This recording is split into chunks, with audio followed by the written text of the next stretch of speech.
Hey guys, आप सभी का स्वागत है मेरे इस नए चैनल के नए एडोबी आफ्टर इफेक्ट्स ट्यूटोरियल में। और आज की इस वीडियो में हम क्रिएट करने वाले हैं एक एनिमेटेड टेम्पलेट, वो भी विदाउट किसी प्लगइन के। तो बिना वक्त ज़ाय किए चलिए स्टार्ट करते हैं।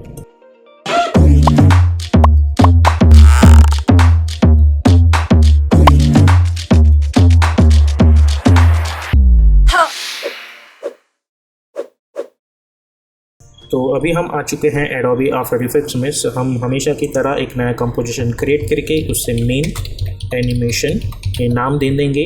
उसकी हाइट विड्थ हमने 1920 180 रख दी है, फ्रेम रेट 30, ड्यूरेशन भी 30 सेकेंड्स एंड बैकग्राउंड कलर हम यहाँ पे ब्लैक रख देंगे। उसके बाद ओके पे क्लिक कीजिए, choose grade and guide option में जाके टाइटल सिलेक्शन पे क्लिक कर दीजिए। उसके बाद कंट्रोल वाई दबा के हम एक सॉलिड बैकग्राउंड लेयर लेंगे जिसे हम फ्रैक्टल नाम दे देंगे और ओके पे क्लिक करेंगे। अब हम जाएंगे इफेक्ट एंड प्रीसेट्स पैनल में और हम यहाँ पे हमारा फ्रैक्टल नॉइस इफेक्ट अप्लाई कर देंगे कुछ इस तरह से। अब जैसा कि आप देख सकते हैं यहाँ पे कॉन्ट्रास्ट और ब्राइटनेस 100 है। मैं कॉन्ट्रास्ट थोड़ा बढ़ा देता हूँ और ब्राइटनेस थोड़ा डिक्रीज़ कर देता हूँ कुछ इस तरीके से। उसके बाद जो इसकी कॉम्प्लेक्सिटी है हम उसे 6 की जगह 4 कर देंगे कुछ इस तरह से। अब हम जाएंगे ट्रांसफॉर्म में और इस यूनिफॉर्म स्केलिंग को हम अनचेक कर देंगे। फिर हमें स्केल विड्थ और स्केल हाइट मिल जाएगी। स्केल विड्थ जो 100 है उसे हम कर देंगे 5000 या आप 4000 बना दीजिए उसे। और उसकी हाइट में थोड़ी घटा देता हूँ कुछ इस तरीके से।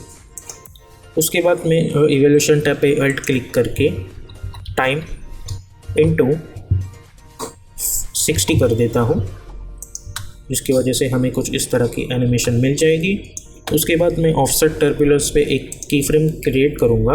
हम यू दबाएंगे ताकि वो की फ्रेम दिख जाए, या 960 की जगह हम 0 कर देंगे और 10 सेकेंड्स पे मैं इसे 5000 या हम 10,000 बना देंगे। अगर मैं इसे प्ले करता हूँ तो हमें कुछ इस तरह की एनिमेशन मिल जाएगी। उसके बाद हम सिंपली एक नई एडजस्टमेंट लेयर क्रिएट करेंगे। यहाँ खाली स्पेस पे आप राइट क्लिक कीजिए, न्यू में जाके आप एक एडजस्टमेंट लेयर बना दीजिए और इफेक्ट एंड प्रीसेट्स में जाके CC लेंस इफेक्ट सर्च करिए और डबल क्लिक करके इसे अप्लाई कर दीजिए। अप्लाई करने के बाद इसकी जो साइज़ है मैं कुछ इस तरीके से बढ़ा देता हूँ, तो हमें कुछ इस तरीके की एनिमेशन मिल जाएगी। अब हम क्या करेंगे, हम इस फ्रैक्टल लेयर को सिलेक्ट करेंगे, R पे क्लिक करेंगे और इसे मैं 45 डिग्री पे रोटेट कर दूंगा। तो जैसा कि हम देख सकते हैं हमें कुछ इस तरह की एनिमेशन मिल जाएगी। तो हम यहाँ पे एक की फ्रेम सिलेक्ट करेंगे, जैसा कि हमने 10 के पे की फ्रेम बना दी है। हम इसे और थोड़ा कुछ इस तरीके से रोटेट कर देंगे, तो हमें कुछ इस तरह की एनिमेशन यहाँ पे मिल जाएगी। उसके बाद हम इन दोनों को सिलेक्ट करेंगे, कंट्रोल शिफ्ट C करके मैं इसे फ्रैक्टल BG करके नाम देता हूँ, ओके करता हूँ और इसे कुछ समय के लिए हाइड कर दूँगा। उसके बाद हम एक सर्कल क्रिएट करेंगे।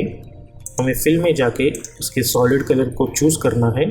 उसके बाद हम एक सर्कल क्रिएट करेंगे कुछ इस तरीके से। कंट्रोल अल्ट होम दबाए ताकि उसका एंकर पॉइंट सेंटर में आ जाएगा। हम अलाइन टैब में जाके align it horizontally, align it vertically पे क्लिक कर देंगे। उसके बाद हम जाएंगे इफेक्ट एंड प्रीसेट्स पैनल में और हम अपना एक इफेक्ट ढूंढेंगे जिसका नाम है 4 कलर ग्रेडियंट। आप यहाँ पे 4 टाइप करेंगे तो सबसे लास्ट में आपको ये इफेक्ट मिल जाएगा। आपको सिंपली डबल क्लिक करना है और डबल क्लिक करने के बाद ये अप्लाई होने के बाद आपको यहाँ पे 4 एंकर पॉइंट्स मिल जाएंगे। सबसे पहले आपको कोई भी सेटिंग्स में चेंज करने से पहले इन चारों एंकर पॉइंट्स को यहाँ इस सर्कल के नज़दीक लेके आना है। उसके बाद हम सारे कलर्स को ब्लू टोन में कोई ना कोई कलर दे देंगे। ब्लू टोन में से मेरा मतलब है लाइट ब्लू, डार्क ब्लू और कुछ भी, जैसा भी आपका मन करे या जो भी आपको अच्छा लग रहा है। और सिर्फ एक वाले यहाँ पे मैं इसे पर्पल कलर रख दूँगा कुछ इस तरीके से। और चाहिए तो आप थोड़ा सा ब्लूइश पर्पल रखने का ट्राई कीजिए। तो इस तरह से आप इसे कहीं भी रख सकते हैं। मैं इसे यहाँ पे रख देता हूँ और इसमें थोड़ा सा पर्पल शेड दे दूँगा। इस वाले को मैं थोड़ा सा लाइट ब्लू, कुछ इस तरीके से। उसके बाद यू दबाएं। अब हम अगेन एक सर्कल बनाएंगे कुछ यहाँ पे। कंट्रोल अल्ट होम दबा के मैं उसका एंकर पॉइंट जो है सेंटर में ला के रख दूँगा। ये मैं इफेक्ट एंड प्रीसेट्स पैनल में जाऊँगा और ब्लर इफेक्ट सर्च करूँगा, जिसमें से मैं गॉसियन ब्लर चूज़ करूँगा और उसकी जो ब्लरीनेस है मैं कुछ इस तरीके से बढ़ा दूँगा, इस तरीके से। उसके बाद मैं निचले वाला सर्कल सिलेक्ट करूँगा, उस पर राइट क्लिक करके मैं लेयर स्टाइल्स में जाके बेवल एंड एम्बॉस पे क्लिक कर दूँगा। अब हम बेवल एंड एम्बॉस में जाएंगे और इसकी जो साइज़ है वो मैं बढ़ा देता हूँ कुछ इस तरीके से। और यहाँ पे जो ब्लैक कलर है उसकी जगह में आप कोई भी कलर चूज़ कर सकते हैं कुछ इस तरीके से। मैं सजेस्ट करूँगा कि सारे कलर्स को आप ट्राई करिए। फ़िलहाल मैं ब्लूइश टोन में ही ये कलर सिलेक्ट कर दूँगा कुछ इस तरीके से। इस जो छोटा सर्कल है मैं उसे इस बड़े सर्कल से पेरेंट कर दूँगा। इस सर्कल को सिलेक्ट करके मैं इसकी स्केल थोड़ी बढ़ा देता हूँ। उसके बाद मैं दोनों को सिलेक्ट करके कंट्रोल शिफ्ट सी करूँगा और उसे मैं सर्कल नाम दे दूँगा। उसके बाद एस पे क्लिक करके उसे यहाँ पे छोटा सा लेके आ जाइए कुछ इस तरीके से। और मैं जो ये मेरी फ्रैक्टल बीज लेयर है उसे इनेबल कर दूँगा। अब मैं इस लेयर को सिलेक्ट करके मैं इफेक्ट एंड प्रीसेट्स में जाके टिंट इफेक्ट इस पर अप्लाई कर दूँगा कुछ इस तरीके से। अब आप देख सकते हैं हम इस कलर को स्वैप कर सकते हैं, लेकिन हमें यहाँ पे इसे स्वैप नहीं करना है। हमें इन दो कलर्स को चेंज करना है। तो सबसे इसका जो पिकर पॉइंट है मैं उसे सिलेक्ट करके ये ब्लू कलर जो है वो सिलेक्ट कर दूँगा। उसके बाद इस वाइट की जगह पे मैं इसका ये वाला कलर पिक कर दूँगा। आप चाहे तो इस कलर को स्वैप कर सकते हैं या फिर आप मैन्युअली भी जो कलर आपको सूटेबल लगे उसे आप चूज़ कर सकते हैं। मैं फ़िलहाल के लिए ये कलर चूज़ कर रहा हूँ कुछ इस तरीके से। उसके बाद ओके पे क्लिक कीजिए। अब हम इस सर्कल को सिलेक्ट करेंगे, हम इसे यहाँ पे ला के रख देंगे। हम इसे simply drop shadow effect apply कर देंगे। मैं शैडो की डिस्टेंस 20 रख देता हूँ। सॉफ्टनेस मैं बढ़ा दूँगा 150 की अराउंड और शायद उससे भी ज़्यादा, और हो सकता है मैं डिस्टेंस भी थोड़ा बढ़ा देता हूँ। ब्राइटनेस नहीं, ओपेसिटी हम उसकी प्रॉपर 100 रख देंगे। कलर में ब्लैक की जगह हम ब्लूइश टोन वाला कलर रख देंगे कुछ इस तरीके से। ओके पे क्लिक कीजिए, सॉफ्टनेस और बढ़ा दीजिए और ब्राइटनेस आप चाहे तो 60% रख सकते हैं, लेकिन ज़्यादा नहीं। उसके बाद हम इसे कंट्रोल डी करके मैं एक यहाँ लेके आऊँगा। आर क्लिक करके मैं उसे थोड़ा सा रोटेट करूँगा। एस दबा के मैं उसकी स्केल छोटी कर दूँगा, उसे यहाँ पे फिट कर दूँगा। उसकी ड्रॉप शेडो की ओपेसिटी में कम कर देता हूँ। अगेन कंट्रोल डी करके आप यहाँ पे लेके आइए, उसकी आप स्केल बढ़ा सकते हैं कुछ इस तरीके से। और आपको ये जिस तरह से ठीक लगे उस तरह से आपको यहाँ पे उसकी प्लेसिंग कर देनी है। मैं रैंडमली कुछ भी प्लेसिंग कर दूँगा। आप जिस तरह से आपका पैम्पलेट अच्छा लगे आप उस तरह से उसकी प्लेसिंग कर सकते हैं कुछ इस तरीके से। तो अगर मैं इसे प्ले करता हूँ तो हमें कुछ इस तरह की एनिमेशन मिल जाएगी।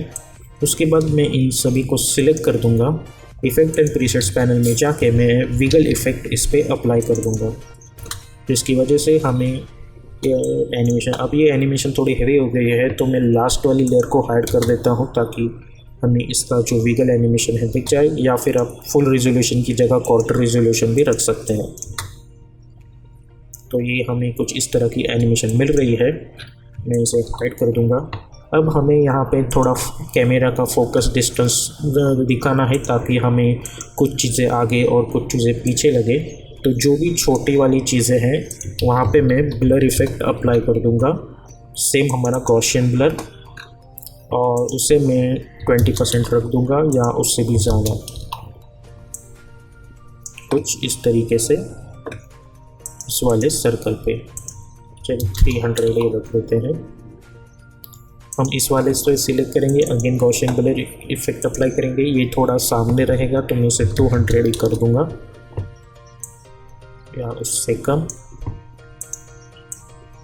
ये वाला सामने, ये वाला थोड़ा पीछे चाहिए मुझे, तो मैं उसे 50% अप्लाई कर दूंगा।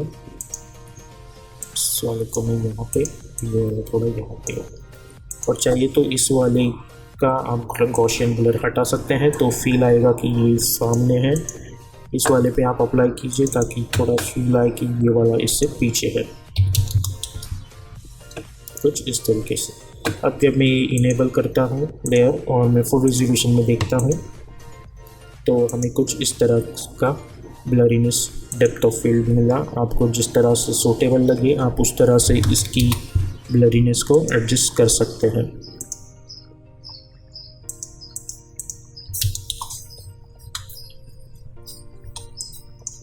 अब हम एक नल ऑब्जेक्ट क्रिएट करेंगे और हम इस सर्कल को, सारे सर्कल्स को सिलेक्ट करके इस नल ऑब्जेक्ट से पेरेंट कर देंगे।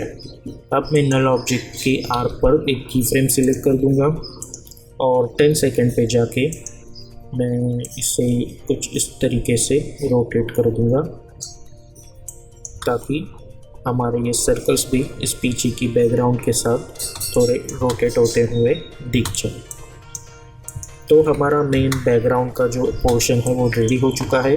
अब हमें खाली अपना टेक्स्ट यहाँ पे डालना है। मैं कोई भी फॉन्ट चूज़ कर दूँगा कुछ इस तरीके से।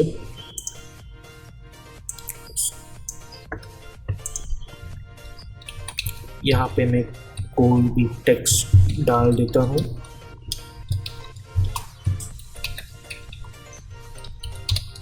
Something like this. पैराग्राफ में जाके मैं उसे ऐसे बना देता हूँ। फॉन्ट साइज बढ़ा देता हूँ। यहाँ पे फॉन्ट में चूज करता हूँ पॉपिंग्स, लेट्स से।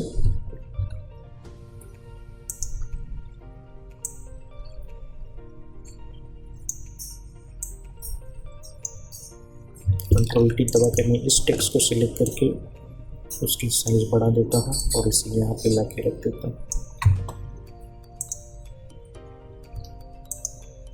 अब हम इसमें एक और चीज़ कर सकते हैं कि ये जो छोटा वाला सर्कल है मैं टॉप पे ला के रख दूँगा ताकि ऐसा लगे कि वो इस टेक्स्ट के ऊपर है। अगर हम इसे कॉर्नर पे रखेंगे तो हमें कुछ इस तरह की एनिमेशन इसे मिल जाएगी।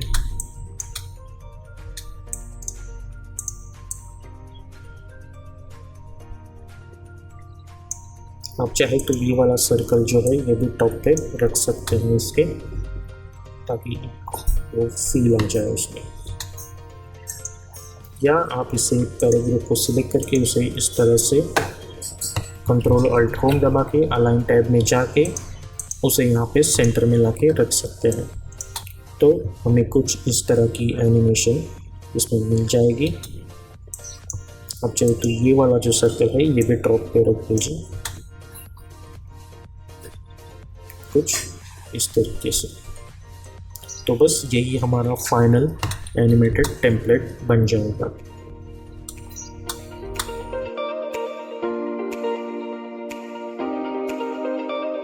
तो आई होप आप लोगों को ये ट्यूटोरियल अच्छा लगा है। अगर आपको ये अच्छा लगा है तो प्लीज़ इस चैनल को सब्सक्राइब कर दीजिएगा, और अगर आपको और भी आफ्टर इफेक्ट्स से रिलेटेड ट्यूटोरियल्स या वीडियोस देखने हैं तो हमारे मेन चैनल एजी मोशन डिज़ाइंस को भी सब्सक्राइब कर दीजिएगा। तब तक के लिए मिलते हैं नेक्स्ट ट्यूटोरियल में।